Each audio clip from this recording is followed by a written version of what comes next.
everybody, Sean from Movie Assault here, and it is time for a new video, and this time out I'm actually going to be kicking off a new series.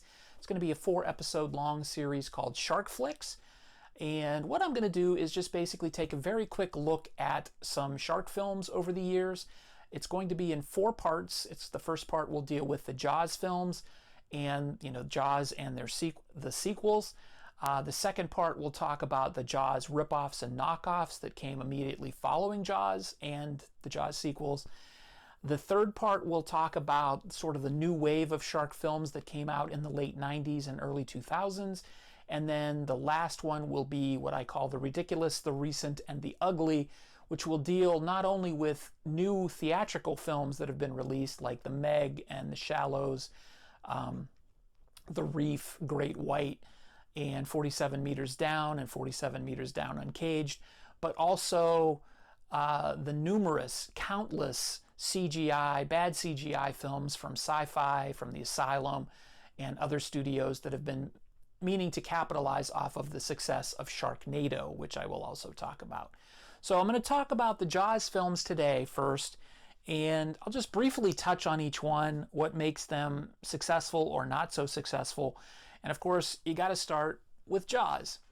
And Jaws was released in 1975. It's sort of the one, this is the movie that all shark movies have really attempted to aspire to be. And none have ever equaled it. So if you're looking for the shark movie to watch, this would be the one. And if you're one of the few people who have never seen this movie, by all means, change that as soon as possible. This, of course, was directed by Steven Spielberg. It was written by Carl Gottlieb, and it was based off of the novel by Peter Benchley. And the novel was considerably changed from the novel thanks to a lot of technical problems that the crew faced with Bruce, the mechanical shark that was supposed to be in more scenes than it ended up actually being in. And as a result, a lot of the way the movie was originally scripted had to be changed because the shark couldn't appear because the shark wasn't working. So the opening sequence was changed, some of the attacks towards the beginning were changed, and they don't really feature you seeing much of or any of the shark. And then the shark is seen a little bit more later on, but you never really get a fantastic look at the shark at any time other than a few scenes towards the end. And as a result of that, I think audiences brought their imagination with them and made this a scarier movie in your head than it was in actuality. And I think that's what is sort of the key to the success of Jaws. And that's well documented. I mean, there's nothing that I'm coming up with off the top of my head here that's anything original. That's the case for Jaws. That is what happened. The movie went way over budget. It went way over schedule. And Steven Spielberg really had to think on his feet to get this thing completed. And it was pretty much saved in post-production by the editing of Verna Fields.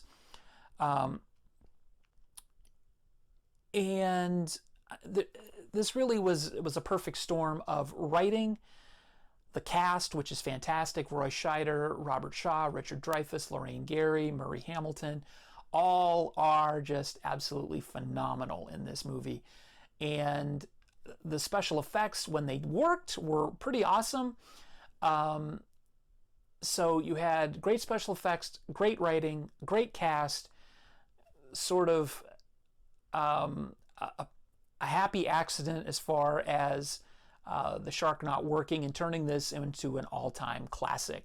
It, of course, was a huge success at the box office and started a wave of shark films that continues today. Of course, it had to be followed up with sequels, at least one sequel, and 3 years after its release, we got Jaws 2, which had some of the elements of the original. Some of the cast came back. We had Murray Hamilton, Roy Scheider, Lorraine Gary.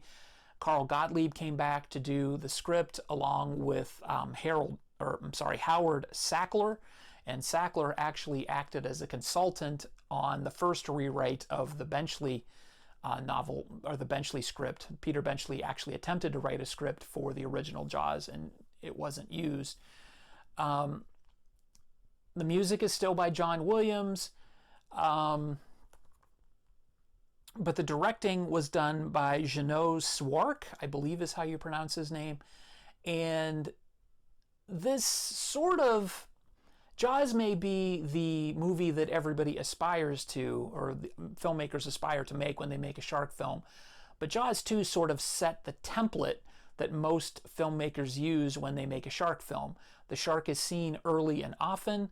The suspense that was present in the original Jaws is very lacking in this.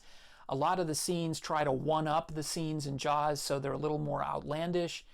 And even though the cast is present, most of the cast is present, you don't have Robert Shaw, you don't have Richard Dreyfuss, you don't have as solid of a script, you don't have as well characters that are as well drawn. And so as a result, and you have a mostly teenage cast that can wear on your nerves pretty quickly. So while many filmmakers will aspire to make Jaws, what they end up making is sort of a subpar Jaws 2 ripoff. And even on its own, Jaws 2 is not a great movie. It is probably the best of the shark movies that have come after Jaws. But there's a big drop-off between the original and this. Next up, in 1983, to capitalize on the then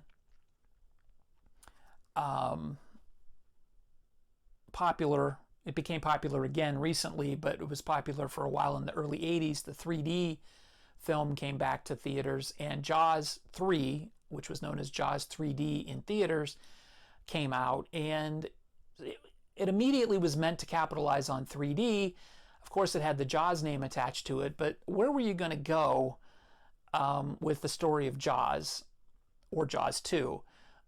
The Brodies are in this, but what a coincidence that even though the cast is completely different, that you've got Michael and Sean Brody in this, now working at a SeaWorld, which is this big elaborate complex where the 35-foot great white shark gets trapped inside and begins harassing the tourists who are there and the skiers and the workers. This feels very much like a PG film, where Jaws 2 and the original Jaws were both rated PG. This feels sort of toothless. There's hardly any gore. The shark is seen, but not as often as it was in Jaws 2, from what I remember. It's been a little while since I've seen Jaws 3. You see mostly the fin more than anything. But you do see the shark, and unfortunately when you do, it's awful. So this is just a completely subpar sequel. It did not need to feature the Brodies. It did not need to be a Jaws film. It's really a Jaws film in name only. It could have been something completely different. And even though Carl Gottlieb shares a screenwriting credit with Richard Matheson on this, it seems like the well has run completely dry on this one. This is pretty bad, and it features one of the most horrendous special effects scenes in history, and that, of course, is the shark breaking through the glass at the end of the movie. Absolutely terrible. But it wasn't over yet there. 4 years later, we got Jaws: The Revenge. And if you thought the well was dry for Jaws 3, they drilled underneath the well for this one. And this ignores, to its credit, it ignores the events of Jaws 3, but it continues with the Brody family. And Lorraine Gary is back as Ellen Brody. This was written by Michael de Guzman, it was directed by Joseph Sargent, and this just sort of throws all caution to the wind and says, if you believe anything more can happen to the Brodies regarding giant sharks, you'll take this hook, line, and sinker, no pun intended. So this features a shark that is telepathically somehow connected to Ellen Brody and follows her to the Bahamas, where she's visiting, I believe it is Michael Brody, who is now a marine biologist. Sean Brody worked as an Amity cop like his father and was killed by a shark And so to sort of mourn, she takes this trip to the Bahamas where Michael is working, and she meets a character named Hoagie, who's played by Michael Caine. And there is some shark action in this, but it is totally unbelievable and totally ridiculous. The shark roars in this. The ending is absolutely insane. This is the one that says, "This time it's personal." This time it is hopefully the last time, and this is the last Jaws sequel that came out. The shark effects are notoriously bad. Not as bad as Jaws 3D, but they're still bad, especially in the ending sequence. This is just, it's got to be seen to be believed that this is actually considered part of the Jaws series. So there you go. That's my look at the Jaws films. This is episode 1 of Shark Flicks. Episode 2 will be coming up next Friday, and that is going to be the Jaws ripoffs and knockoffs. So I'll be talking about a few of them, and I hope you stick around for that. As always, feel free to subscribe to the channel if you haven't done so already, and if you want to be notified when the next episode of Shark Flicks or any other video that I do is put on the channel, please click that notification bell and click that thumbs up. It helps me out immensely. I appreciate all of you who have already subscribed, and thanks for watching. Take it easy.